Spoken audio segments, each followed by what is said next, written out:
یہ جو لوگوں نے نیتیں بنائی ہوئی ہیں نا، قضا کی تھی تے فلاں کی تھی، مسلم شریف میں حدیث ہے، نبی علیہ السلام ایک سفر سے واپسی پر تھے، مشورہ کیا کہ رات کا پچھلا پہر ہو گیا کہ آرام کیا جائے یا نماز تک جاگا جائے فجر کی. جی تو زیادہ تر کا یہ مشورہ تھا کہ تھوڑی دیر آرام کر لیتے ہیں، کسی بندے کی ڈیوٹی لگا دیتے ہیں، وہ جگا دے گا. تو حضرت بلال کی ڈیوٹی لگائی گئی. وہ اونٹ کے اوپر بیٹھ کے مشرق کی طرف منہ کر کے بیٹھ کے، تاکہ وہ پو جب پھوٹے نا جی صبح صادق والی، سورج نکلنے والی نہیں، فجر کا وقت داخل ہونے والی، ٹو لائٹ جسے انگلش میں کہتے ہیں، تو جگا دیں گے. اللہ کا کرنا ہوا ان کو بھی اونگ آ گئی. سورج اتنا بلند ہوا، نبی علیہ السلام کی آنکھ کھلی، باقی صحابہ کو اٹھایا. اب صحابہ پریشان ہے کہ نماز ختم. آپ فرمائے یہی نماز کا ٹائم ہے. اگر کوئی شخص بھول جائے یا سویا رہ جائے، تو اڈیلا سویا نہیں کہ راتی 3 بجے روزانہ سوو تو پھر اٹھو نہ، کبھی کبھار ایسے کیجولی ہو جائے، نہ پھکی نال نل جائے گی، مطلب نہیں کسی کو کڈن دینا. تو جب اسے یاد آئے یا وہ اٹھ جائے، اسی وقت نماز پڑھ لے، وہی اس کی نماز کا وقت ہے. تو قضا والا تو رول ہی کوئی نہیں ہے. تو آپ صلی اللہ علیہ وآلہ وسلم نے اذان دلوائی اور جماعت کے ساتھ سورج اوپر ہے فجر کی نماز پڑھائی. ٹھیک ہو گیا. ماشاءاللہ اس میں یہ بھی ثابت ہوا کہ جیڑی تہاڈی یہ جعلی قوالی ہے کہ اس وقت تک پو نہیں پھوٹے گی جب تک حضرت بلال اذان نہیں دیں گے، وہ تو جھوٹ نکلے نا. وہ کہتے ہیں حضرت بلال جڑے نے ان کی اذان پہ بندی لگوائی صحابہ نے، اس دن سورج ہی نہیں، پو ہی نہیں پھوٹی. جس داڑے بلال دی ڈیوٹی لگی ہے وہ داڑے پو پھٹ گئی ہے، جس داڑے انہوں نے عزت سٹیک تے لگی سی. اگر پو نہ پھٹنی ہوتی تو اس دن نہیں پھٹنی چاہیے تھی، جس دن ان کی ڈیوٹی تھی.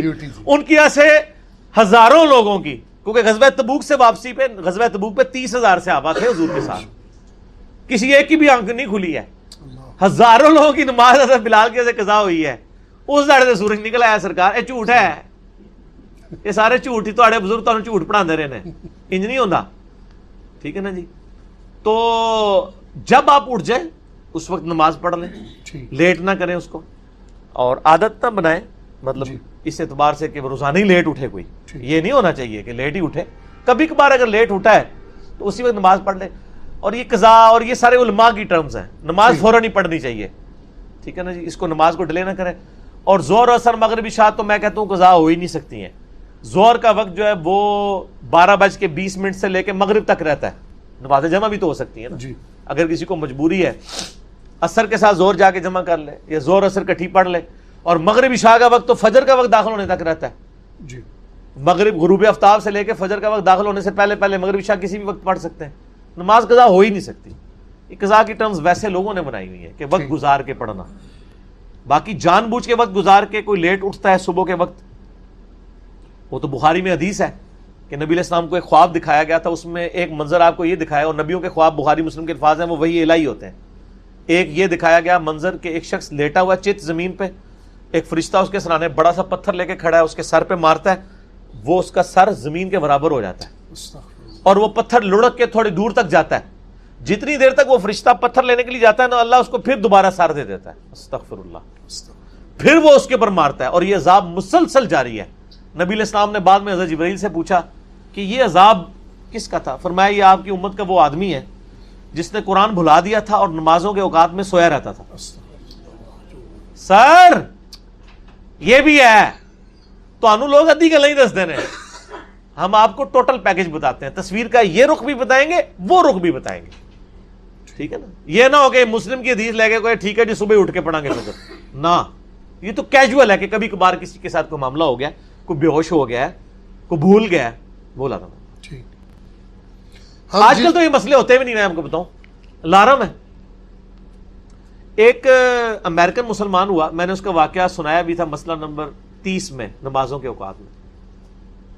اس کی اردو میں ترجمہ بھی ہوئی ہے کتاب، سر تسلیم خم ہے. یہ مسلمان ہوا ہے وہ 90s کے اندر. وہ کہتا ہے میں جب مسلمان ہوا نا، بڑی لمبی سٹوری ہے وہ کیسے مسلمان ہوا، مجھے ٹائم نہیں سنانے کا. الٹیمیٹلی وہ کہتا ہے میرے لیے فجر کی نماز پڑھنا بڑا مسئلہ تھا. مسلمان نہیں اٹھتے فجر کے وقت، تو ایک غیر مسلم جن کو عادت ہی نہیں اٹھنے کی وہ کیسے اٹھیں گے؟ لیکن ان کو پتا تھا کہ پاکستان کے شناختی کارڈ میں مسلمان رہنے کے لیے آپ کو نماز پڑھنا ضروری نہیں ہے، لیکن اللہ کے شناختی کارڈ میں مسلمان رہنے کے لیے نماز ضروری ہے۔ مسلم شریف میں حدیث ہے 246 کتاب الایمان چیپٹر میں کہ بندے کے کفر اور شرک کے درمیان فرق ہی نماز ہے۔ تو گورا چونکہ مسلمان ہوتا ہے نا، تو اس کو پتا ہوتا ہے کہ نماز پڑھے بغیر بندہ مسلمان نہیں رہتا، شناختی کارڈ والا تو مسلمان رہتا ہے۔ یہ تو لگ پتا جائے گا نا، میری یوٹیوب پہ ایک ویڈیو ہے باغیوں کو نمازی بنانے والی ویڈیو، وہ دیکھیں تو پتا چلے کہ نماز کیا چیز ہے۔ وہ کہتا میں اب پریشان ہو گیا کہ میں تو انڈیا پاکستان بنگلہ دیش کا مسلمان تو نہیں ہوں، تو میرے شناختی کارڈ سے تو اسلام کا نام ختم ہو جائے گا اگر میں نے فجر کی نماز نہ پڑھی۔ یہ میں بتا رہا ہوں جی۔ تو کہتا ہے میں نے 3 گھڑیاں خریدی، یعنی نماز کا ٹائم ہے نا اگر 5 بجے، تو کہتا ہے میں نے ایک گھڑی پہ الارم لگایا ہوا تھا 4:30 بجے کا، اور وہ گھڑی میں اپنے سرانے رکھتا تھا۔ دوسری گھڑی پہ الارم ہوتا تھا 4:45 کا، وہ میرے بسترے سے تھوڑے دور ایک ٹیبل کے اوپر، اور ایک تیسری گھڑی لی میں نے اونچی آواز والی، وہ پرانے زمانے والی چابیوں نے پورے گھر اٹھا دینی ہو، وہ میرے کو بھی ہے۔ اب تو اللہ کا شکر ہے یار، یہ موبائل آنے سے نا مسئلے ہی حل ہو گئے۔ اے موبائل میرے کو چھتر موبائل نہیں، سادہ موبائل ہے 1000 روپے والا، اللہ کا فضل حال تک نہیں لینا استعمال کرنا آتا ہے۔ اس میں اب گھڑی کا بھی مسئلہ حل ہو گیا ہے، الارم بھی، سب کچھ، نمازوں کے الارم بھی لگ جاتے ہیں۔ تیسری اس نے گھڑی وہ لی، اور وہ کہتا ہے وہ تیسری گھڑی جو ہے نا میں نے واش روم کے دروازے کے باہر لٹکائی ہوئی تھی۔ پہلی کہتا ہے بولی 4:30 بجے، نیند میں بند کر دی، تو تھوڑی نیند ٹوٹی نا، 15 منٹ بعد ٹیبل والی بولتی تھی، کہتا میں اب ظاہر ہے وہ الارم بول رہا ہو، بندے کو تکلیف تو نیند تو نہیں آتی، ایک الارم بول رہا ہو نیند نہیں آتی، دوسرا اگر کوئی پیشاب روک کے لیٹا ہو تو اس کو بھی نہیں نیند آتی، ٹھیک ہے۔ تو وہ کہتا جی میں اٹھ کے ٹیبل تک گیا، ٹیبل والا الارم بند کرتا تھا 4:45 بجے، پھر 5 بجے جب وہ بڑا الارم بولتا تھا نا واش روم والا، تو کہتا میں اٹھ کے نا، اب 2 بار نیند ٹوٹی ہوئی ہو، تیسری بار جا کے جب میں وہاں پہ واش روم کے دروازے پہ پہنچتا تو میں الارم بند کرتا، تو میں کہتا بس یہ دروازے ہی کھولنا ہے نا، سامنے بیسن ہے، وضو کر کے نماز پڑھ لیتا۔ آہستہ آہستہ عادت ڈیولپ ہوگی، لیکن شکر ہے وہ پاکستان انڈیا بنگلہ دیش کا نا تھا، تو اسی لیے وہ نماز کا عادی بن گیا، ورنہ ادھر تو سر کوئی ضرورت نہیں نماز پڑھنے کی، آپ کو کچھ بھی ہے حضور کی امت سے، کچھ بھی ہے اللہ تیرے محبوب کی امت سے، تمہارے پاس کوئی نہیں پڑھنی، پھر بھی عاشق رسول سب تو بڑے ایسی ہیں۔ انا للہ و انا الیہ راجعون، یہ میں ساری طنز کے طور پہ باتیں کر رہا ہوں، لیکن ہر مسئلے کے لیے میں آپ کو ایک ہی دعا بتا دیتا ہوں۔ اکثر لوگ مجھے ای میل کرتے ہیں جی روزگار کے لیے، کوئی کہتا ہے جی اولاد کے لیے، کوئی کہتا ہے جی پریشانی دور کرنے کے لیے، کوئی کہتا ہے جی جو رزق میں برکت کے لیے، کوئی کہتا ہے بیماری دور کرنے کے لیے، کوئی دعا بتا دیں۔ بھائیو ہم آپ کو 50 دعائیں نہیں بتاتے ہیں، ایک دعا بتاتے ہیں، ایک دعا جو اکثر مسلمانوں کو پہلے ہی آتی ہے، اس کو ترجمے کے ساتھ یاد کر لیں، اور اس دعا کو آپ ہر جگہ پڑھیں، جس مقصد کے لیے پڑھیں۔ اور الحمدللہ قرآن حکیم میں سورۃ البقرہ کی آیت نمبر 201 کے اندر اللہ تعالیٰ نے وہ دعا اہل ایمان کو تعلیم فرمائی ہے، اور مومنین کی نشانی بتایا ہے اس دعا کو، کہ مومنین اس کے ذریعے اللہ تعالیٰ سے دعا مانگتے ہیں، اور آگے اللہ تعالیٰ نے اپنا فتویٰ بھی سنا دیا ہے کہ جو کوئی ان الفاظ کے ساتھ ہم سے دعا مانگتا ہے، ہم اس کی اس دعا کو دنیا اور آخرت میں اس کے حق میں قبول کریں گے، الحمدللہ۔ اور وہ دعا ہے سورۃ البقرہ آیت نمبر 201، ربنا آتنا فی الدنیا حسنہ وفی الآخرۃ حسنہ وقنا عذاب النار۔ یہ وقف کر کے میں نے پڑھا، اور کنٹینیوس پڑھیں گے، ربنا آتنا فی الدنیا حسنۃ وفی الآخرۃ حسنۃ وقنا عذاب النار۔ اب اس کا ترجمہ بھائیو یاد کرنا کوئی راکٹ سائنس ہے۔ ربنا آتینا، اے رب ہمارے ہمیں عطا فرما، ہمیں دے دے، فی الدنیا حسنہ، اس دنیا میں بھلائی، وفی الآخرۃ حسنہ، اور آخرت میں بھلائی، اور آخرت کی سب سے بڑی بھلائی کیا؟ وقنا عذاب النار، ہمیں آگ کے عذاب سے بچا لے، آمین۔ اللہم اجرنا من النار، اللہم اجرنا من النار، اللہم اجرنا من النار۔ اچھا، مولویوں کی تسلی نہیں ہوئی، انہوں نے اس کے ساتھ لگا دیا وقنا عذاب القبری، وقنا عذاب الحشری، وقنا عذاب المیزان، پتہ نہیں کیا کچھ لگا دیا۔ حالانکہ تعلیم کی کمی ہے، دنیا اور آخرت اس میں کور ہو جاتی ہے۔ کیوں؟ پھر دنیا حسنہ میں پوری دنیا کور، وفی الآخرت حسنہ میں قبر بھی کور، میدان حشر بھی کور، میزان عمل بھی کور۔ کیوں؟ بخاری اور مسلم کی متفق علیہ حدیث ہے کہ آپ صلی اللہ علیہ وسلم نے فرمایا جو شخص مر گیا اس کی قیامت قائم ہو گئی، مرتے ہی قیامت قائم ہو گئی۔ اور بخاری اور مسلم کی متفق علیہ حدیث ہے کہ آپ صلی اللہ علیہ وسلم کی وفات کے دنوں میں سیدہ عائشہ کہتی ہیں میرے بھائی نے مسواک اٹھائی ہوئی تھی، آپ نے مجھ سے مانگی، میں نے انہوں نے چبانے ہی شروع کی تو وہ چبائی نہ گئی، سخت تھی، تو میں نے اپنے منہ میں چبا کر آپ صلی اللہ علیہ وسلم کے منہ میں ڈالی، اللہ تعالیٰ نے میرے تھوک کو اور نبی صلی اللہ علیہ وسلم کے تھوک کو اس دن جمع فرما دیا ایک ہی جگہ پر، جو نبی صلی اللہ علیہ وسلم کی دنیا کی زندگی کا آخری دن اور آخرت کی زندگی کا پہلا دن تھا، بخاری اور مسلم میں۔ تو اما عائشہ حضور کی وفات کے دن کو کیا کہہ رہی ہیں؟ آخرت کی زندگی کا پہلا دن۔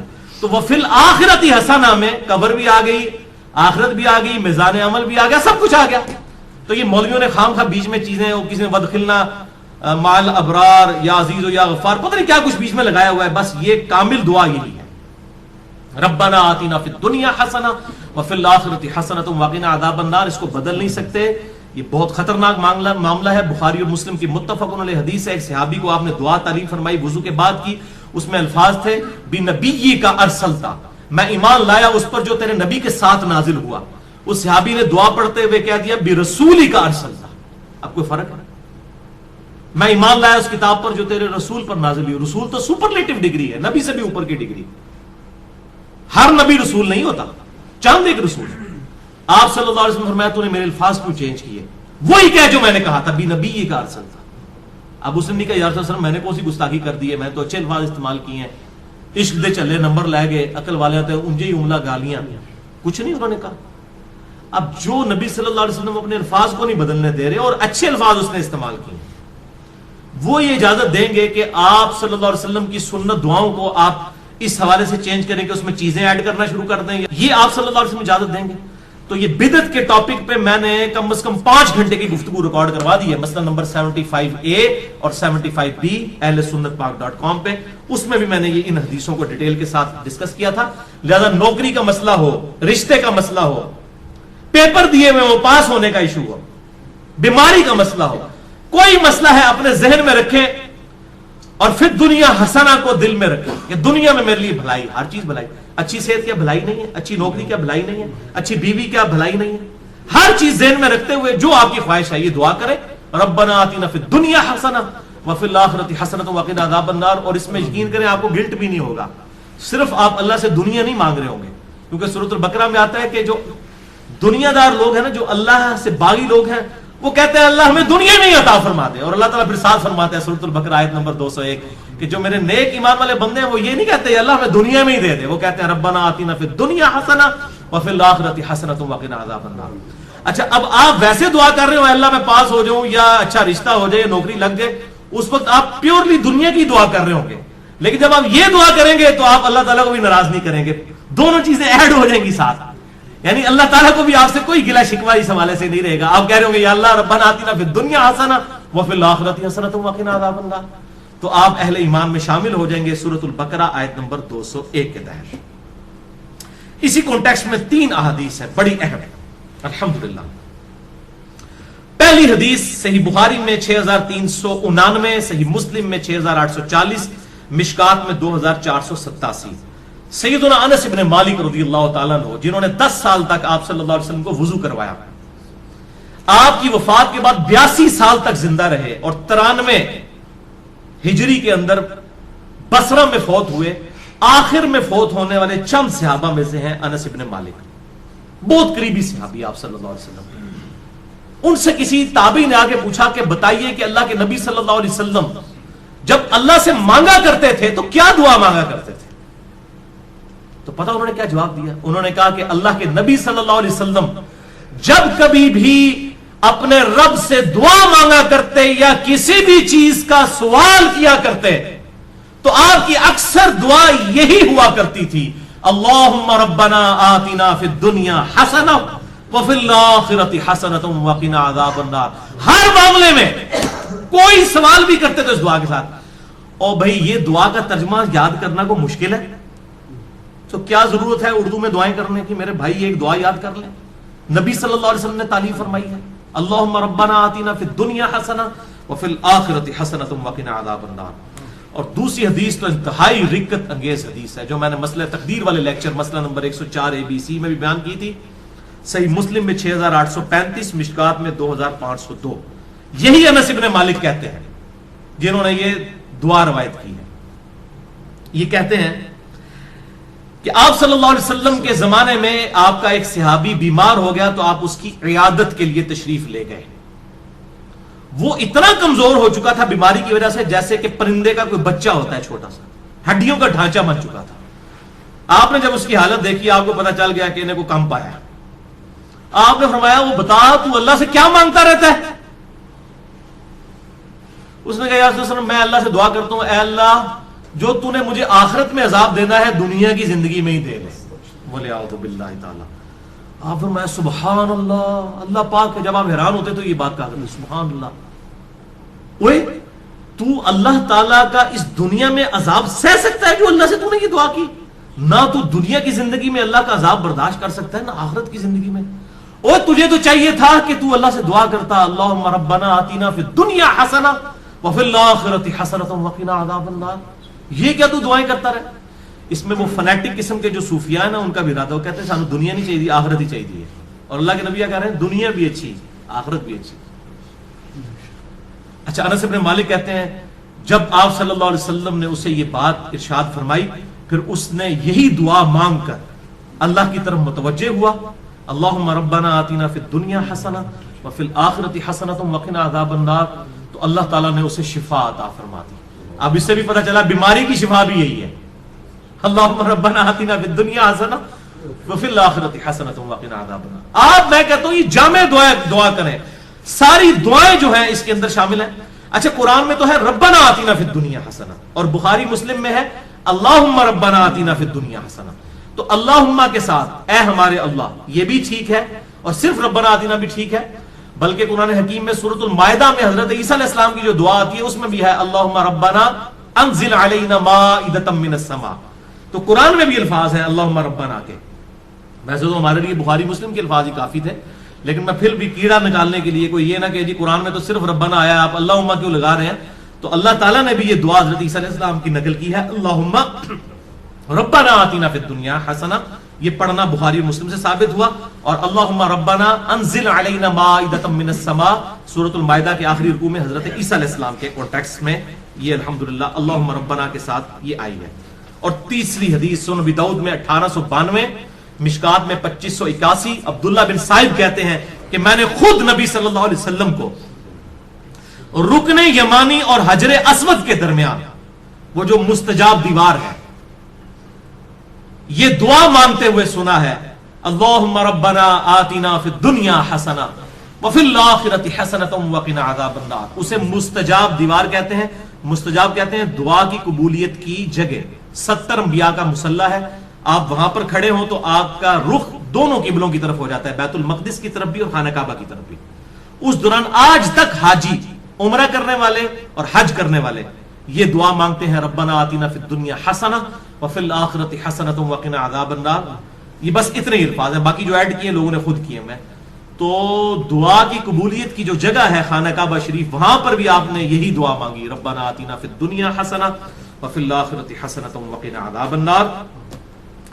اسماء اعظم اور دعا کی قبولیت کے لیے کیا کیا طریقے ہیں، اس حوالے سے میرا مسئلہ نمبر 82 ڈیٹیل کے ساتھ ریکارڈ ہے۔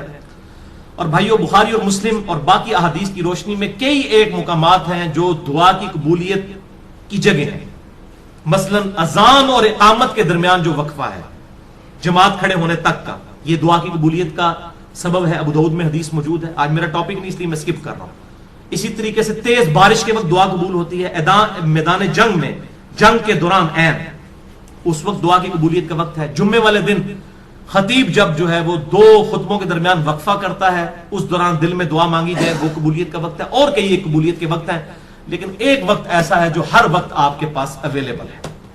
اسی کانٹیکسٹ میں آپ کو اگلی 5 حدیثیں میں بیان کرنے لگا ہوں، اور وہ ہے نماز میں دعا مانگنا، جس کے لیے آپ کو جمعے کے دن کے انتظار کی ضرورت نہیں ہے، کسی اور چیز کی ضرورت نہیں. جب بھی آپ نماز پڑھیں، یہ 5 حدیثیں اسی پہ ہماری گفتگو کنکلوڈ ہوگی. پہلی حدیث صحیح بخاری میں 6230، صحیح مسلم میں 897، مشکات میں 909، کہ آپ صلی اللہ علیہ وسلم نے صحابہ اکرام علیہم رضوان کو تشہد تعلیم فرمایا، التحیات للہ والصلوات والطیبات عبدہ ورسولہ تک. اور اس کے بعد آپ صلی اللہ علیہ وسلم نے فرمایا جب یہ تشہد پڑھ چکو، اس کے بعد جو من پسند دعا ہو وہ تم اپنے رب سے مانگ سکتے ہو، جو بھی من پسند، یعنی جو بھی دعا مانگنی ہے. آپ کتاب و سنت میں اگر کوئی دعا آئی ہے وہ بھی مانگ سکتے ہیں، اس کے علاوہ بھی کوئی مانگ سکتے ہیں، لیکن مانگیں گے عربی میں. عربی سمبل آف یونٹی ہے مسلمانوں کا. اور ویسے ایک دعا ہی اللہم ربنا آتنا فی الدنیا حسنہ وفی الآخرۃ حسنۃ وقنا عذاب النار، یہی کافی ہے. بل اس حدیث میں عدم ذکر ہے درود ابراہیمی کا، وہ اگلی حدیثوں میں موجود ہے. صحیح مسلم میں 1739، مشکات میں 1257 میں ہے کہ ام عائشہ کہتی ہیں کہ نبی صلی اللہ علیہ وسلم جب تشہد بیٹھتے اللہ کی حمد بیان کرتے، اس کے بعد دعائیں کرتے. اور یہی حدیث سنن نسائی میں 1720 اور 1721 ہے کہ آپ صلی اللہ علیہ وسلم اللہ کی حمد بیان کرتے، اس کے بعد نبی صلی اللہ علیہ وسلم پر درود پڑھتے، اور اس کے بعد اپنے رب سے دعائیں مانگا کرتے. اور یہی ترتیب ہے جو جامع ترمذی میں انٹرنیشنل نمبر کے مطابق 593 نمبر حدیث ہے کہ ایک صحابی تھے، انہوں نے بڑی تیزی سے نماز پڑھی اور اس کے بعد جو ہے وہ بڑی جلدی جلدی دعا مانگنا شروع کی. آپ صلی اللہ علیہ وسلم نے انہیں بلا کر نماز کا طریقہ سکھایا، اور دعا مانگنے کا خصوصاً طریقہ اس میں موجود ہے کہ سکھایا. اور آپ صلی اللہ علیہ وسلم نے فرمایا کہ دعا میں جلدی نہ کرو، پہلے اللہ کی حمد بیان کرو، اس کے بعد درود شریف پڑھو، پھر دعا مانگا کرو. اتنے میں ایک اور شخص آیا جس نے اللہ کی حمد بیان کی، درود شریف پڑھا، پھر دعا مانگی. تو آپ نے 2 دفعہ فرمایا سل تعطا، سل تعطا، مانگ تجھے دیا جائے گا، مانگ تجھے دیا جائے گا. یعنی درود شریف اور اللہ کی حمد یہ پروٹوکول ہے دعا کی قبولیت کا. تو اللہ کی حمد اور درود شریف، اور نماز میں یہی ہوتا ہے، آپ پہلے اللہ کی حمد کرتے ہیں، التحیات للہ والصلوات والطیبات، پھر نبی صلی اللہ علیہ وسلم پر سلام عرض کرتے ہیں، پھر درود شریف پڑھتے ہیں، اینڈ پہ دعائیں مانگتے ہیں. آپ جا کے وہ جتنی بھی دعائیں سنت سے ثابت ہیں، اللہم انی اعوذ بک من عذاب جہنم ومن عذاب القبر ومن فتنۃ المحیا والممات ومن شر فتنۃ المسیح الدجال، جو بخاری مسلم میں آتی ہے. یا اللہم ربنا آتنا فی الدنیا حسنۃ وفی الآخرۃ حسنۃ وقنا عذاب النار. یا رب اجعلنی مقیم الصلاۃ ومن ذریتی ربنا وتقبل دعائی ربنا اغفر لی ولوالدی وللمؤمنین یوم یقوم الحساب. یہ صحیح بخاری میں آتا ہے، حضرت ابوبکر صدیق کو آپ نے خصوصاً دعا سکھائی تھی، اللہم انی ظلمت نفسی ظلما کثیرا ولا یغفر الذنوب الا انت فاغفر لی مغفرۃ من عندک وارحمنی انک انت الغفور الرحیم. اس قسم کی اور دعائیں بھی ہیں، وہ کوئی بھی آپ مانگیں. اللہم ربنا آتنا فی الدنیا حسنہ وفی الآخرۃ حسنۃ وقنا عذاب النار، یہ تو جامع دعا ہے، یہ آپ تشہد میں مانگیں. دوسری حدیث صحیح مسلم میں 1073، مشکات میں 873. یہ عجیب اتفاق ہے، مسلم 1073، مشکات 873. عبداللہ ابن عباس کہتے ہیں کہ مجھے نبی صلی اللہ علیہ وسلم نے فرمایا کہ اللہ تعالیٰ نے مجھے حکم دیا ہے کہ میں رکوع اور سجدوں میں قرآن نہ پڑھوں. یعنی قرآن سے مراد قرآن کی تلاوت، وہ صرف قیام میں ہوگی. قرآنی دعائیں مانگ سکتے ہیں، قرآن نہیں پڑھ سکتے. اور رہا رکوع تو اس میں اپنے رب کی عظمت بیان کرو، جو صحیح مسلم میں آتا ہے کہ آپ صلی اللہ علیہ وسلم سبحان ربی العظیم پڑھتے تھے، اور جامع ترمذی میں ہے کہ آپ صلی اللہ علیہ وسلم حکم دیتے تھے کہ رکوع میں سبحان ربی العظیم پڑھو اور سجدے میں سبحان ربی الاعلیٰ. مسلم میں تو اتنے الفاظ ہیں کہ رکوع میں سبحان ربی العظیم اور سبحان ربی الاعلیٰ سجدے میں پڑھتے تھے، اور ترمذی میں ہے کہ آپ حکم دیتے تھے. یہ تسبیحات جو ہیں یہ حکمیہ ہیں، سبحان ربی العظیم رکوع میں اور سبحان ربی الاعلیٰ سجدے میں. اس کے علاوہ جو ہے وہ آپ پڑھ سکتے ہیں، لیکن حکمی یہی ہے. تو آپ صلی اللہ علیہ وسلم نے اسی مسلم میں الفاظ ہیں کہ رکوع میں رب کی عظمت بیان کرو، اور رہے سجدے تو ان میں خوب دعائیں کیا کرو، بس تمہاری دعا قبولیت کے لائق ہوگی. یعنی سجدے میں دعا قبول ہوتی ہے جو کی جائے. لہذا سجدے میں بھی الحمدللہ میرا بھی طریقہ ہے، میں سجدے میں یہ دعا مانگتا ہوں، ربنا آتینا فی الدنیا حسنہ وفی الآخرۃ حسنۃ وقنا عذاب النار. یہ کوئی بھی قرآنی دعا مانگ سکتے ہیں. تیسری حدیث صحیح مسلم میں 1083، مشکات میں 894، بڑی کریٹیکل حدیث ہے. ابو ہریرہ رضی اللہ تعالیٰ عنہ کہتے ہیں کہ نبی صلی اللہ علیہ وسلم نے فرمایا کہ بندہ جب سجدے کی حالت میں ہوتا ہے تو اپنے رب سے سب سے زیادہ قریب ہوتا ہے، کیونکہ عاجزی کے عالم میں ہوتا ہے نا. سب سے زیادہ قریب کب ہوتا ہے؟ سجدے کے عالم میں. بس اس وقت خوب دعائیں مانگا کرو. صحیح مسلم 1083، مشکات 894. یعنی سجدے میں خوب دعائیں مانگو، یہ قبولیت کا مقام ہے. پچھلی حدیث میں ہم نے سنا بس تمہاری دعا قبول ہوگی، یہاں پر آیا کہ رب کے قریب ہوتے ہو. اور وہ ہے ٹروتھ ریویلنگ حدیث چوتھی صحیح مسلم میں 244، مشکات میں 895، کہ آپ صلی اللہ علیہ وسلم فرمایا کہ جب آدمی آیت سجدہ سن کر سجدہ کرتا ہے، جیسے ہم سجدہ تلاوت کرتے ہیں، اس پہ میرا الگ سے لیکچر ہے، مسئلہ نمبر 119، سجدہ تلاوت کے صحیح احکام و مسائل. یا جب بھی کوئی سجدہ کرتا ہے تو اس وقت شیطان جو ہے وہ چیخیں مارتا ہوا الگ ہو جاتا ہے اور کہتا ہے ہائے افسوس، مجھے اللہ نے سجدے کا حکم دیا اور میں نے اللہ کا حکم نہ مانا اور دوزخ میرا مقدر ہوگی ولیعوذ باللہ تعالی. اور ابن آدم کو سجدے کا حکم ہوا، اس نے اللہ کا حکم مان لیا، جنت اس کا مقدر ہوگی. میں نے اللہ کا حکم نہیں مانا، دوزخ میرا مقدر ہوگی ولیعوذ باللہ تعالی. اللہم اجرنا من النار، اللہم اجرنا من النار، اللہم اجرنا من النار. پانچویں اور آخری حدیث آج کی، صحیح بخاری میں 817، صحیح مسلم میں 1085 اور مشکات میں 871. اما عائشہ رضی اللہ تعالیٰ عنہ کا بیان ہے کہ نبی صلی اللہ علیہ وسلم اپنے رکوع اور سجود میں بڑی کثرت کے ساتھ یہ دعا پڑھا کرتے تھے، سبحانک اللہم ربنا وبحمدک اللہم اغفر لی. اور آپ صلی اللہ علیہ وسلم قرآن کے حکم پر عمل کیا کرتے تھے. یہ کیا مطلب ہے اس کا؟ قرآن کے حکم پر عمل کیا کرتے تھے.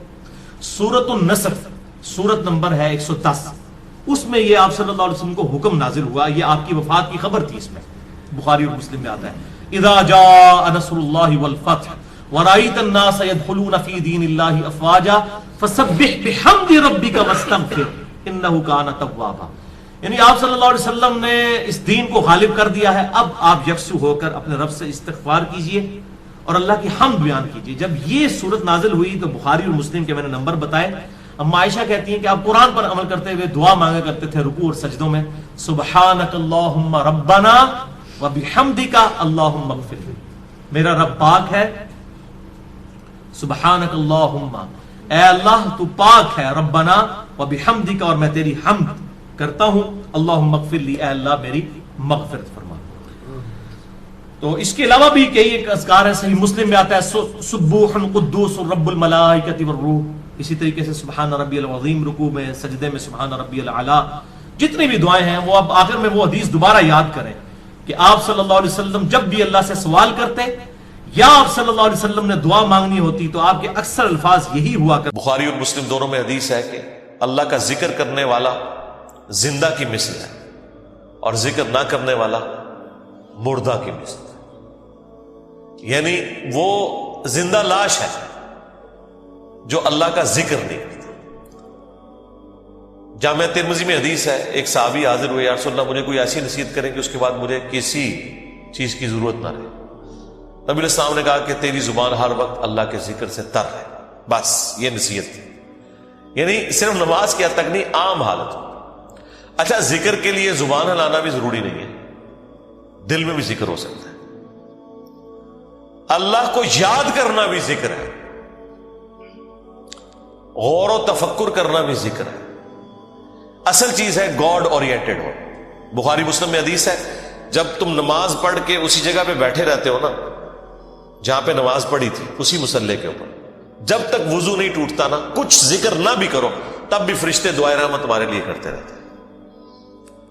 حتیٰ کہ بخاری مسلم میں آیا کہ جو شخص نماز کے انتظار میں ہے نا، اللہ تعالیٰ اسے بھی نماز کے اندر ہی شمار کر لیتا ہے. دیکھیں اللہ تعالیٰ کی رحمت ہے. یعنی یہ تو ایک نہ ختم ہونے والا سلسلہ ہے. بخاری مسلم دونوں میں حدیث ہے، میں اپنے بندے کے گمان کے قریب ہوں جیسا کہ میرے بارے میں گمان کرے. جب وہ مجھے دل میں یاد کرتا ہے میں اسے دل میں یاد کرتا ہوں. جب وہ مجھے کسی مجلس میں یاد کرتا ہے نا تو میں اس سے بہتر مجلس میں اسے یاد کرتا ہوں. جب وہ میری طرف ایک بالش بڑھتا ہے میں اس کی طرف ایک ہاتھ بڑھتا ہوں. جب وہ میری طرف چل کے آتا ہے میں اس کی طرف دوڑ کر آتا ہوں. تو یہ حدیث قدسی ہے بخاری مسلم دونوں میں. اور اسپیسیفکلی یہ قرآن حکیم کی درس و تدریس کے حوالے سے ذکر ہوا تھا کہ ایسی مجلس میں فرشتے حاضر ہوتے ہیں اور جب اللہ کے پاس جاتے ہیں، حالانکہ اللہ جانتا ہے، پھر بھی پوچھتا ہے کہ میرے بندوں کے پاس گئے تھے کس حالت میں پایا، وہ بتاتے ہیں یہ حالت تھی. پھر اللہ تعالیٰ پوچھتا ہے مجھ سے کیا مانگ رہے تھے، فرشتے بتاتے ہیں کہ بندے جنت مانگ رہے تھے. اللہ تعالیٰ پوچھتا ہے کیا جنت دیکھی انہوں نے؟ کہتے ہیں نہیں، اگر دیکھ لیتے تو اس سے بھی زیادہ مانگتے. اور کیا کہتے تھے؟ جہنم سے آزادی مانگ رہے تھے. کیا جہنم دیکھی میرے بندوں نے؟ نہیں، اگر دیکھ لیتے اس سے بھی زیادہ اشد و سے مانگتے. اللہ تعالیٰ فرماتا ہے تم گواہ ہو جو میں نے سب کو معاف کر دیا. اچھا، وہ فرشتے کہتے ہیں یا اللہ ایک بندہ ایسا تھا جو ویسے ہی وہاں پہ آ گیا تھا، اس کی نیت نہیں تھی لیکن وہ ان کی مجلس میں بیٹھا تھا. اللہ تعالیٰ فرماتا ہے کہ یہ لوگ ہی ایسے ہیں کہ جو ان کی مجلس میں بھی بیٹھ جائے گا ان کو بھی میں نے بخش دیا. وہ جو کہہ رہے ہوتے ہیں نا غوث پاک کے درس میں بھی اگر کوئی بیٹھ گیا، کہانیوں میں نہیں میرے بھائی، درس قرآن میں، وہ چاہے غوث پاک دے رہے ہو یا کوئی انجینئر پاک دے رہے ہو یا کوئی ڈاکٹر پاک دے رہے ہو، اگر اخلاص کے ساتھ کوئی اللہ کا ذکر کر رہا ہے، خالص توحید بتا رہا ہے، قرآن و سنت کی تعلیمات بتا رہا ہے، اس کی مجلس میں بیٹھنے والے کے لیے جنت کا راستہ آسان ہو جائے گا. وہ تو حدیث ہے صحیح مسلم کے اندر کہ جو علم کے راستے پہ چلتا ہے اللہ تعالیٰ جنت کا راستہ اس کے لیے آسان کر دیتا ہے. یہ تو بالکل اسٹیبلش چیز ہے. تو یہ ذکر ایسا معاملہ ہے کہ کوئی دل میں بھی یاد کرتا ہے نا، اللہ اس کو پھر دل میں یاد کرتا ہے. فَاذْكُرُونِي أَذْكُرْكُمْ، یہ تو قرآن میں سورۃ البقرہ میں ہے، اے میرے بندے مجھے یاد کر میں تیرا ذکر کروں گا، اور اس سے بہتر مجلس میں کروں، فرشتوں کی مجلس میں کروں. اور انسان کی کتنی خوش نصیبی ہے کہ انسان اللہ کو یاد کرے، اللہ تعالیٰ اس کے رسپانس میں اسے یاد کرتا ہے. انسان کا اللہ کو یاد کرنا یہ چھوٹی چیز ہے، اللہ کا اپنے بندے کو یاد کرنا یہ بڑی چیز ہے. سنن ابن ماجہ میں حدیث ہے، اور یہ تعلیقاً امام بخاری بھی یہ حدیث لے کے آئے ایک چیپٹر کی ہیڈنگ میں، اور یہ اتنی رکت انگیز حدیث ہے کہ اس حدیث کو میں نے اپنے اسکار کارڈ میں بھی شامل کیا ہے کہ میں اپنے بندے کے ساتھ ہوتا ہوں اس وقت جب وہ میرا ذکر کر رہا ہوتا ہے اور اس کے ہونٹ میرے ذکر کی وجہ سے ہل رہے ہوتے ہیں. زبان سے ذکر کرنا یہ سب سے افضل ذکر ہے، کیونکہ اس میں آپ کی زبان، اعضاء، دل، دماغ سب کچھ شامل ہو جاتا ہے. دل میں بھی ذکر کرنے کا ثواب ہے لیکن زبان سے کرنا افضل ہے. اسی لیے آپ دیکھیں جو آبلیگیٹری چیزیں ہیں وہ اللہ تعالیٰ نے زبان کے ساتھ جوڑ دی ہیں. یعنی نماز آپ دل میں نہیں پڑھ سکتے، زبان سے پڑھنی ہے، اور کم از کم اتنی آواز سے کہ وہ خود آپ محسوس کر رہے ہو. محسوس سے مراد یہ نہیں ہے کہ 10 نمازی دیر تک سن رہے ہیں، نہیں، محسوس سے مراد ہے کہ آپ کو فیل ہو رہا ہے کہ آپ کو اپنی زبان سے پڑھ رہے ہیں. اس طریقے سے جانور قربان کرنا ہے تو تکبیر اتنی آواز سے کہنی ہے کہ آپ کے کان خود سن رہے ہو. جو آبلیگیٹری چیزیں ہیں وہ اللہ تعالیٰ نے زبان کے ساتھ جوڑی ہوئی. زبان کا ذکر بہرحال دل کے ذکر سے افضل ہے. باقی ریاکاری والا جو ایشو ہے وہ ہر شخص کا ایک پرسنل معاملہ ہے، کسی کے اوپر ہم فتویٰ نہیں لگاتے.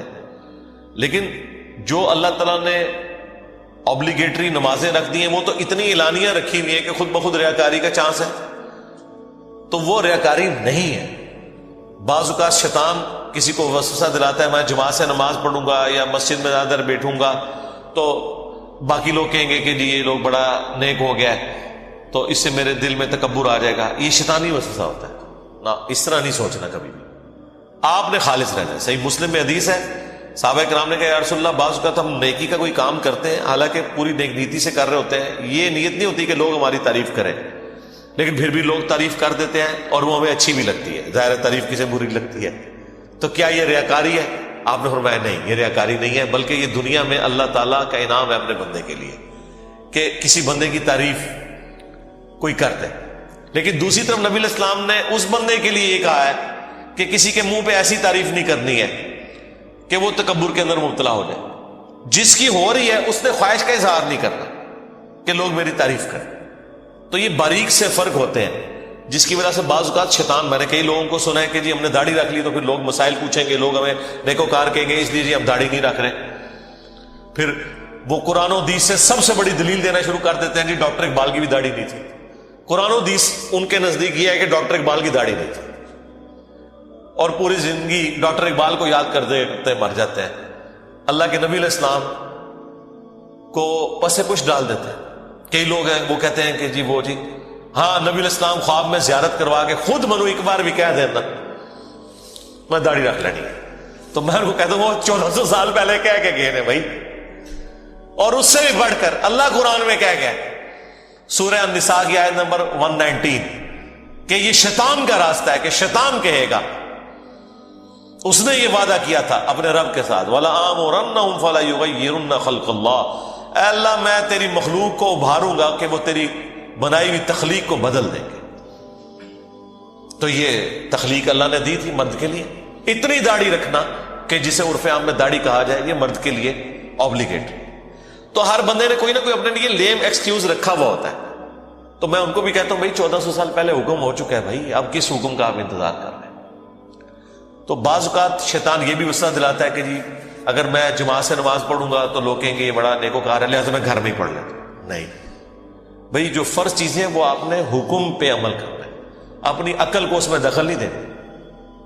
اب داڑھی بھی سامنے نظر آ رہی ہے، داڑھی تو ظاہر چہرے پہ رکھی جائے گی نا، پیٹ میں تو صرف بزرگوں کی داڑیاں ہوتی ہیں، ہاں بابوں کی، اور جو کتابوں کے ماننے والے ہیں ان کی داڑھی تو باہر ہوتی ہے، وہ تو سامنے رکھنی ہوگی۔ اسی طریقے سے نماز بھی لوگوں کے سامنے ہی پڑھنی پڑے گی جماعت سے۔ یہ تو ہو ہی نہیں سکتا کہ آپ کہیں کہ میں نے جماعت سے نماز نہیں پڑھنی ہے، گنہگار ہوں گے۔ یہ مرد کے لیے میں کہہ رہا ہوں، عورت تو ظاہر ہے اس کے لیے تو حکم ڈفرینٹ ہے۔ تو یہ چیزیں اللہ تعالیٰ نے اپنی یاد کے لیے، دیکھیں کتنے الارمز فٹ کیے ہوئے ہیں، ہمیں کتنے سگنل پورے دن میں ملتے ہیں۔ انسان اللہ تعالیٰ سے اپنے آپ کو بے نیاز کر ہی نہیں سکتا۔ میں ایک ہسٹری چینل کے اوپر یا نیشنل جغرافک پہ ایک ڈاکومنٹری دیکھ رہا تھا، ایک کوئی نان مسلم تھا تو وہ مختلف مسلمان سکالرز کے پاس تھا امریکہ میں، انٹرویو کرنے جا رہا تھا کہ ہمیں آپ ریلیجن کے بارے میں بتائیں کہ اسلام کیا ہے۔ تو وہ امریکہ میں ایک شیعہ عالم تھے، ینگ تھے، اس سے جب اس نے سوال کیا نا کہ اسلام کیا ہے تو اس نے کہا اسلام خدا کے گرد سینٹرڈ ہے، بس کہ ہر وقت خدا آپ کے سامنے ہونا چاہیے، یہ اسلام کی بیسک ڈیفینیشن ہے۔ واقعی اس طرح یہی بات ہے۔ اسلام کیا ہے؟ ٹو سبمٹ یور ول، اللہ کے سامنے سر تسلیم خم کرنا۔ اچھا اب یہ بات مجھے بھی پتا، لیکن جب میں نے اس بندے کے منہ سے یہ بات سنی نا، پھر میں نے غور کرنا شروع کیا۔ اس نے کہا کہ ہر وقت اللہ آپ کے سامنے ہونا چاہیے۔ تو پھر میں نے سوچا واقعی یار اسلام تو ہے ہی سینٹرڈ اراؤنڈ گاڈ ہے، صبح سے لے کر شام تک ہر چیز خدا کے گرد گھومتی ہے۔ صبح اٹھ کے آپ پہلا جملہ کیا بولتے ہیں؟ الحمدللہ الذی احیانا بعدما اماتنا والیہ النشور۔ تمام تعریفیں اس اللہ کے لیے جس نے مرنے کے بعد مجھے دوبارہ سے زندہ کر لیا اور میں نے لوٹ کے اسی کی طرف جانا ہے۔ آخرت کا ذکر بھی ساتھ ہی ہے۔ یہ تلوار جو ہے نا یہ ہر وقت لٹکی رہے گی۔ آپ دیکھیں دنیا میں جتنی دعائیں ہو رہی ہوتی ہیں نا، آخرت کا موت کا ذکر ساتھ پیرلل میں آ رہا ہوتا ہے کہ تیاری سٹارٹ ہی صبح کیا ہو رہا ہے، اے اللہ موت کے بعد زندگی دی ہے اور پھر میں نے مر کے تیرے پاس ہی آنا ہے جو آخری موت ہے، جس کے بعد میں نے اٹھنا بھی کوئی نہیں، پھر قیامت میں ہی اٹھنا ہے۔ یہ سٹارٹ ہو رہا ہے۔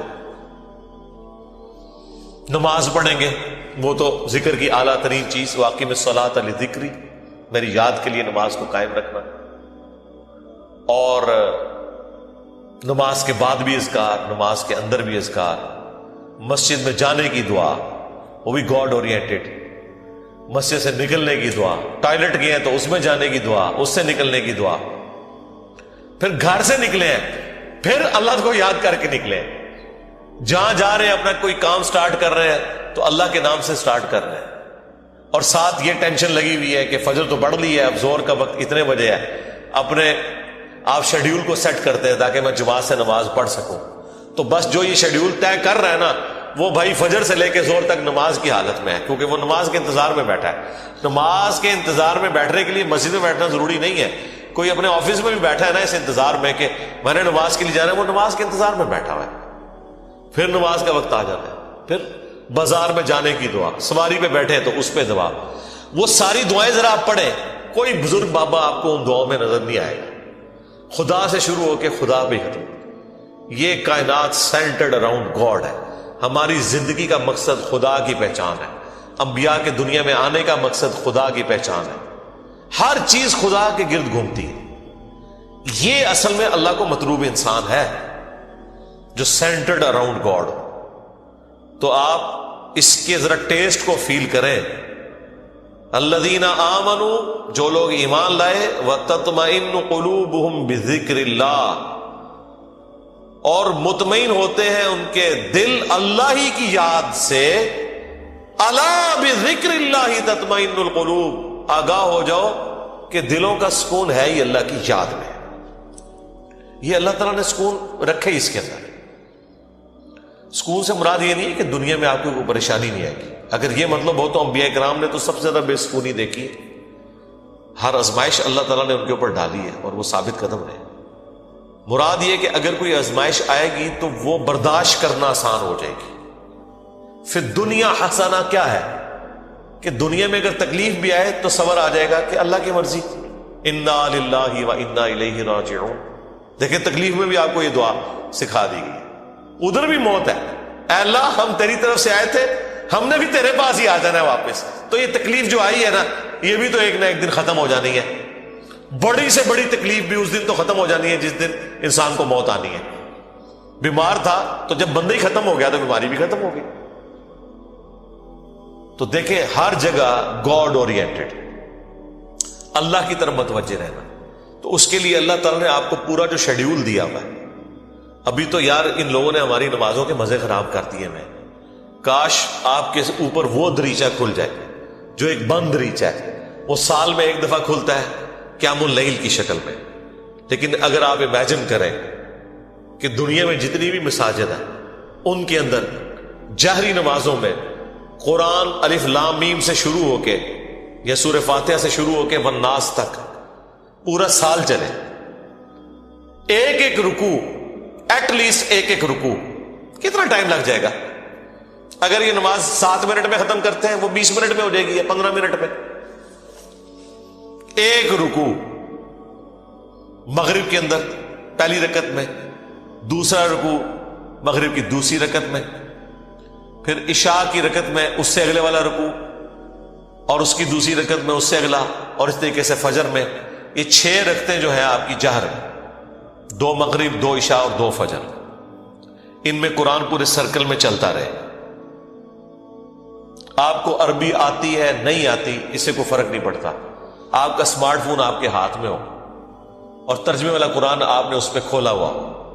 میں نے تو اس کا ثبوت بھی دے دیا بخاری سے کہ ذکوان تابعی حضرت عائشہ کا غلام تھا جو انہیں قیام اللیل رمضان میں کروایا کرتا تھا. وہ حافظ نہیں تھا تو وہ مصحف ہاتھ میں پکڑتا تھا, اما عائشہ اس کے پیچھے رمضان کا قیام کرتی تھی. اس کا مطلب ہے سننے میں زیادہ آسانی اور مزہ آتا ہے بجائے خود پڑھنے کے. تو یہ حدیث امام بخاری نے ایک چیپٹر کی ہیڈنگ میں لیا اور اس کی پوری سند سنن الکبریٰ البیہقی اور مصنف ابن ابی شیبہ میں موجود ہے. بلکہ مصنف ابن ابی شیبہ میں تو یہاں تک ہے کہ انس ابن مالک اور باقی صحابہ کے بارے میں کہ انہوں نے پیچھے قرآن اٹھایا ہوتا تھا, سامنے حافظ کھڑا ہوتا تھا اور وہ سنتے بھی تھے دیکھ کے, اور اگر کہیں غلطی ہوتی تھی تو غلطی کو پکڑتے تھے. اور اٹھانے کا فائدہ یہ ہے کہ کنسنٹریشن آپ کی رہتی ہے. انہوں نے کتنا ظلم کیا کہ ہم سے قرآن چھین لیا.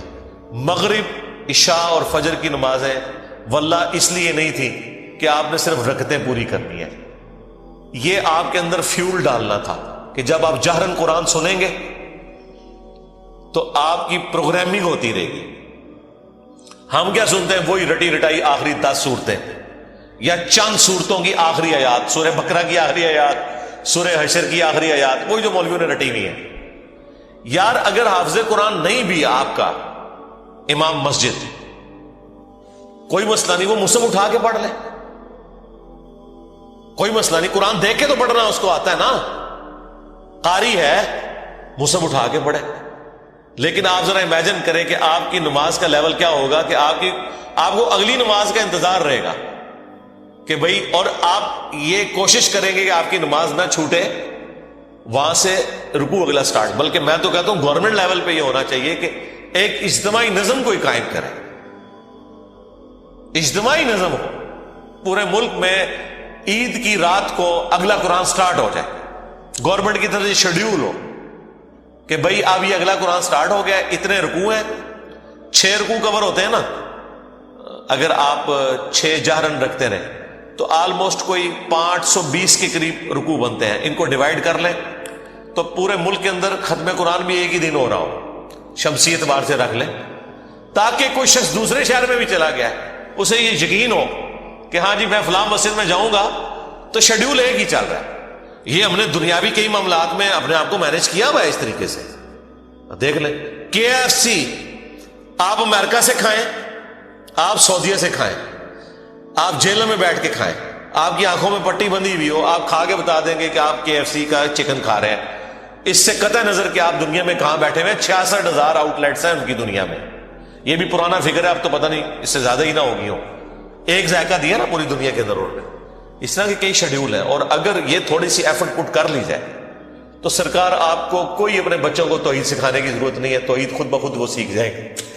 پورے دورہ قرآن بھی نہیں ہوگا, انہیں پتا چل جائے گا کہ سب کچھ فراڈ چل رہا ہے. قرآن تو کوئی اور ہی بات کرتا ہے. یہی وجہ ہے کہ جو غیر مسلم ملکوں میں لوگ جاتے ہیں نا, وہاں جب ان کا نان مسلم لوگوں سے واسطہ پڑتا ہے تو پھر ان کو بھی تھوڑی شرم آتی ہے کہ یار وہ جب پوچھتے ہیں ہاں جی اسلام کیا ہوگا, ہم تو پتہ ہی کچھ نہیں. پھر قرآن ترجمے سے پڑھتے ہیں تو آپ دیکھتے ہیں کہ یہاں داڑھی بھی نہیں ہوتی, وہاں سے داڑھی بھی رکھ کے آ جاتے ہیں, نماز بھی شروع کر دیتے ہیں, قرآن بھی پڑھ لیتے ہیں اور گمراہ بھی ہو جاتے ہیں. یعنی ادھر والوں کی نظر میں وہ کہتے ہیں ارے یہ کیا کہانیاں تم لوگوں نے, دین قرآن میں تو یہ کچھ اور لکھا ہوا ہے. تو اگر یہ شیڈیول گورنمنٹ کر دے, یہ کوئی مشکل کام ہے مجھے بتائیں. چلے پردہ رکھنے کے لیے اگر کوئی جعلی حافظ بھی ہے, گورنمنٹ کہہ دے کہ ٹھیک ہے جی موسم اٹھائیں, موسم اٹھا کے پڑھیں, پردے کا پردہ رہ جائے گا. اگر کسی کو یہی ہے کہ میں تو حافظ بن کے یہاں بھرتی ہوا تھا, ہے کوئی نہیں تھا, کوئی مسئلہ نہیں ہے, موسم اٹھا کے پڑھیں. پیچھے بھی لوگ ایئر فلائٹ موڈ میں دیکھیں اور ترجمے والا قرآن کھولیں. جب قرات ہو رہی ہوتی ہے اتنا آپ کو ٹائم مل جاتا ہے کہ آپ عربی اور نیچے ترجمہ بھی دیکھ سکتے ہیں. ویسے آپ اگر کوشش کریں نا کہ میں 6 رکوع روز کے ایک جگہ بیٹھ کے ترجمے سے پڑھوں, پھر پڑھ بیٹھے تو صحیح, کوئی نہ کوئی کام آپ کے آڑے آ جائے گا, کوئی نہ کوئی مصروفیت آڑے آ جائے گی. اسی لیے اللہ تعالیٰ نے اس کو نماز کا حصہ بنایا ہے. یہ لوگ پوچھتے ہیں کہ جی جہرن نمازیں کیوں ہیں, لو سن لو پھر اس واسطے کہ جہرن کہ قرآن کے ذریعے پروگرامنگ آپ کی ہوتی رہے, آپ قرآن سنتے رہے. اور ابھی تو میں آپ کو یہ بتا ہی نہیں رہا کہ نبی علیہ السلام کی نماز کتنی لمبی ہوتی تھی. فجر کی ایٹ لیسٹ 40 منٹ کی آپ کی فجر کی نماز ہوتی تھی. جی ہاں, میں تو ایک ایک رکوع کی بات کر رہا ہوں, وہاں تو پاؤ یا آدھا پارا پڑھنے کی بات ہے یا پارا پڑھنے کی بات ہے. چلے وہ نہیں ہے, ایک رکوع بھی کسی کی ہدایت کے لیے کافی ہے بھائی. 6 رکوع تو کور ہو گئے نا. 6 رکوع کا مطلب ہے کہ ایک پاؤ سے زیادہ اس کا پارا ہو گیا. ہر 4 دن کے اندر ایک پارا ختم ہو جایا کرے گا, ہر 4 دن کے اندر ایک پارا. تو اس کا مطلب ہے کہ یہ ایک مہینے کے اندر آلموسٹ کتنے پارے ہو جائیں گے جی؟ 7 پارے. اور 4 مہینے کے اندر آلموسٹ آپ کا ایک قرآن مکمل ہو جایا کرے گا. تو 4 مہینے میں اگر قرآن مکمل ہو رہا ہے تو سال میں 3 قرآن تو ویسے ہی ختم ہو جائے گا, چوتھا تراویح میں ہو جائے گا. 4 قرآن آپ کے.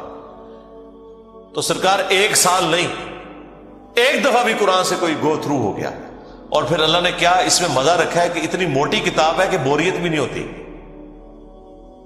آپ جتنا بھی پڑھ لینا, دوبارہ اس سورت تک پہنچنے کے لیے اتنا وقت گزر چکا ہوتا ہے کہ جب آپ وہ دوبارہ پڑھتے ہیں آپ کو بالکل نئی لگ رہی ہوتی ہے.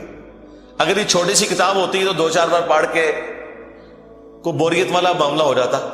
لیکن اللہ تعالیٰ نے یہ چیز بھی رکھی, اتنی موٹی کتاب, اور ایک ایک سورت میں ایسی ملٹی ڈائریکشنل چیزیں رکھ دی ہیں, واقعات علیحدہ سے رکھ دیے, حکمت کی باتیں الگ سے رکھ دی, آخرت کا ذکر علیحدہ سے رکھ دیا, ہر اعتبار سے اس میں ٹیسٹ رکھا. تو یہ قرآن ہماری زندگی میں آ سکتا تھا. اور یہ ویڈیو تو میں نے بہت پہلے ریکارڈ کی ہے کہ قرآن کو اپنی زندگی میں کیسے لایا جائے. میرے نزدیک تو اس کے علاوہ کوئی چارہ نہیں. یاد رکھیں, جو چیز آپ اپنی روٹین میں لانا چاہتے ہیں نا کہ آپ اسے روزانہ کریں, تو پھر آپ اسے زندگی کی اس چیز کے ساتھ جوڑ دیں جس کے اوپر آپ کی 0 ٹالرنس ہے, تو وہ آپ کی زندگی کا حصہ بن جائے گی. مثلا بڑے لوگ پوچھتے ہیں جی بڑی کوشش کی تھی, 1 مہینے تک واک کرتے رہے فجر کے بعد, بس پھر بعد میں نہیں واک ہو سکی جی, ٹائم ہی نہیں ملتا. تو میں ان کو کہتا ہوں آپ اس کو اپنی روٹین میں جوڑیں. روٹین آپ کی کیا ہے؟ نماز مسجد میں جا کے پڑھتے ہو, ہاں جی, بس موٹر سائیکل نہیں اب لے کے جانا, پیدل جانا ہے مسجد میں. فجر کی نماز کے لیے بھی پیدل جانا ہے. اپنی روٹین میں آپ جانا ہی جانا ہے. اگر مسجد 15 منٹ کی مسافت کے اوپر ہے, چاہتے نہ چاہتے 15 منٹ کی آپ کی واک ہو جائے گی. اور اس کو آپ کو یاد کر کے نہیں کرنا پڑے گا, سوائے اس کے کہ آپ نے جانا ہے تو آپ نے پیدل جانا ہے. یا عشاء کے وقت آپ ٹائم رکھنا چاہتے ہیں تو اپنی واک کا ٹائم وہ رکھ لیں. اور 5 نمازیں پیدل جا کے پڑھیں تو آپ ذرا کیلکولیٹ کریں ہر نماز کے ساتھ جانے اور آنے میں آپ کی واک اٹیچ ہو جائے گی، کیونکہ آپ نے روٹین کا حصہ بنا لیا ہے۔ جو انسان کو اسپیشل کام کرنا پڑتا ہے نا، اس میں انسان کو تردد ہوتا ہے، لیکن جو انسان اپنی روٹین میں شامل کر لیتا ہے، بس یہ قرآن بھی میں کہتا ہوں آپ اپنی روٹین میں شامل کریں، اور اس کو شامل کرنے کا طریقہ یہی ہے کہ فرض نمازوں میں